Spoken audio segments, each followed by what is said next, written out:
This is the amount of people searching learn Japanese on YouTube each month, and this is just YouTube. Yet, there is a ton of apps, books, tools, podcasts, and free material available to study your target language. But I get it. When you're new to a language, everything feels overwhelming, and having so much resources actually makes you demotivated. Especially for Japanese, that is considered as one of the hardest languages in the world. If I could give you a single advice, it would actually be to quit that video right now and start learning. There are no magical method that will make you fluent in 3 months, you just need to start with whatever material you want. Learning Japanese is a long process, but I'm here to bring you the most efficient advices and material to reach a great level without spending 10 years of your life. So yeah, promise me that after that video, you will actually start learning Japanese. The first thing you have to do is learning hiragana and katakana. Don't even think of learning Japanese in Romaji. You will have to know kana if you want to learn more than just kombini discussion.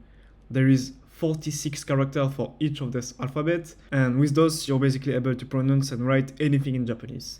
To learn them, just download the chart and learn line by line a, I, U, E, O, kaki, ku, ke, ko, sashi, su, se, so, and so on. I would recommend you to write them with a good stroke order because it will not only help you remember, but also start to create a logic about stroke order if you want to learn how to write kanji later. Anyway, you can learn all hiragana and katakana in 1 week. Don't worry too much if you're slow at first to recognize them, you will naturally improve by reading more Japanese. If you want to have some fun reviewing your kana, you can use that online game called Kana Invader. It's basically like a Space Invader game, but with kana. Your next step will be to start learning vocabulary. Don't even think about grammar or kanji yet. Just get some dopamine learning your first Japanese words.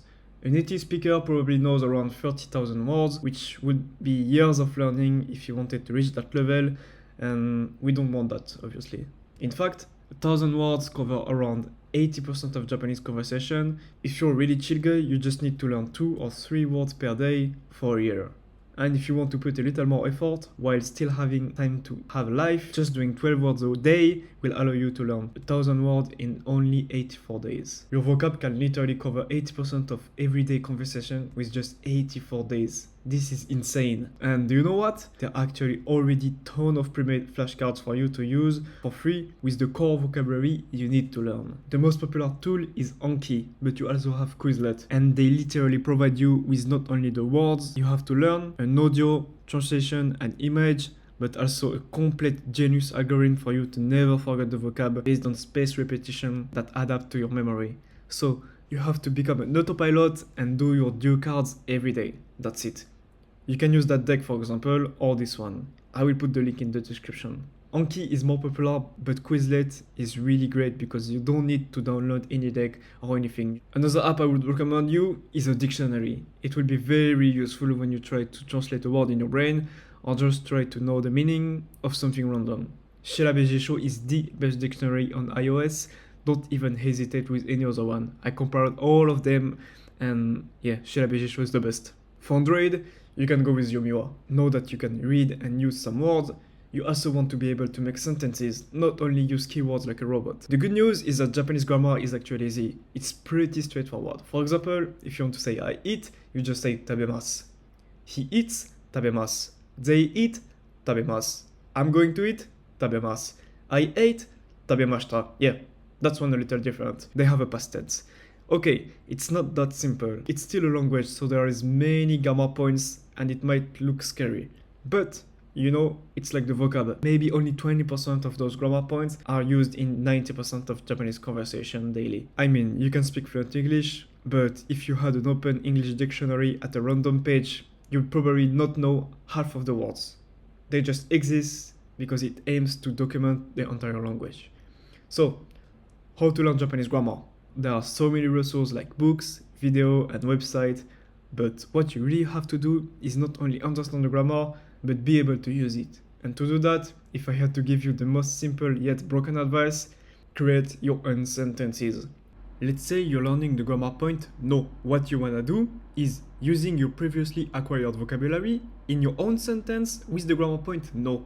Doing that will be very efficient because your brain will literally print that grammar point with the vocabulary together. But you don't know where to start, right? You have two choices. Get a grammar book and just follow it from beginning to the end, or watch some YouTube playlist.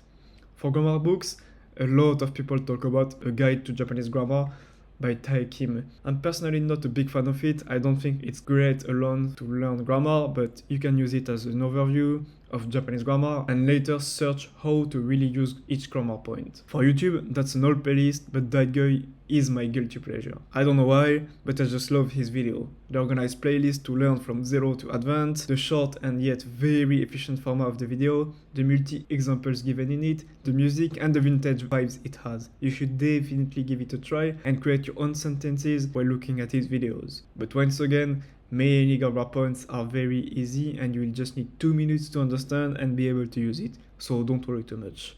It's not like my horrible native language that not a single French person can write properly. Anyway, now you have hiragana, katakana, vocabulary and grammar, so you're able to speak and understand Japanese. What's missing?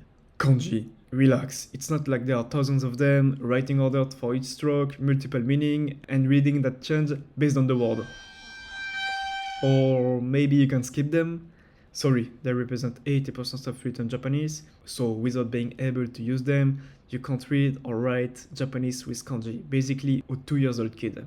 You should really consider kanji as something different from the other parts. You should not learn kanji with flashcards or by writing them again and again. I think this is one of the slowest and worst technique, honestly, even if still a lot of schools are doing that. Why?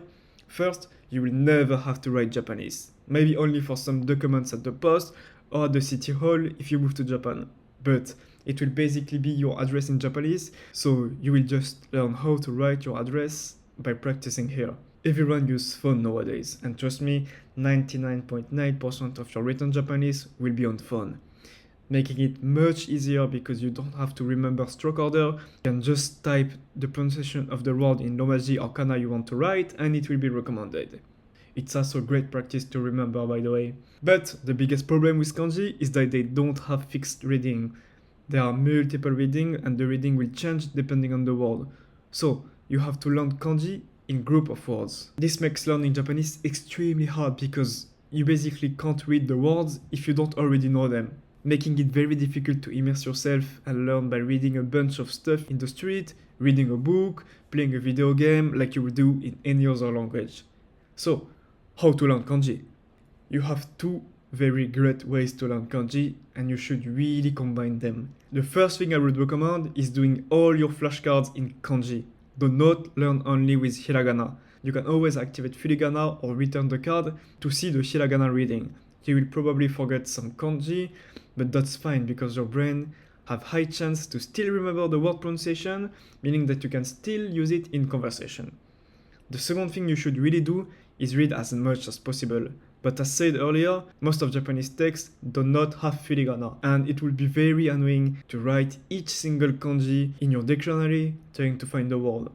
So, you can install Yomitan. It's a Google extension with integrated dictionary to read the web in Japanese. It's not 100% accurate, but works pretty well overall. You will then have to find content adapted to your level to practice reading. It's pretty cool because you can use it almost on any page, but it's only for PC. Another awesome app that you could try is my own language app that I've been building with a friend for more than 1 year. It's called like this channel, Shinobi Japanese. You can basically read bite-sized illustrated story. We work with Japanese teacher to create all the stories and make stories perfectly adapt to each level. There are 5 levels and a ton of stories. You can click anything to get definition, examples, reading, and even grammar form. We recently even added a library with more story and daily news that are very nice to learn Japanese because it covers a large variety of subjects. Obviously, we also have an integrated flashcard system directly in the app, so you can study words you bookmark in the stories. You should really give it a try. Anyway, thank you for watching the video. Please recommend me some topic you would like me to make a video about, and don't hesitate to put a like on the video. It's very useful.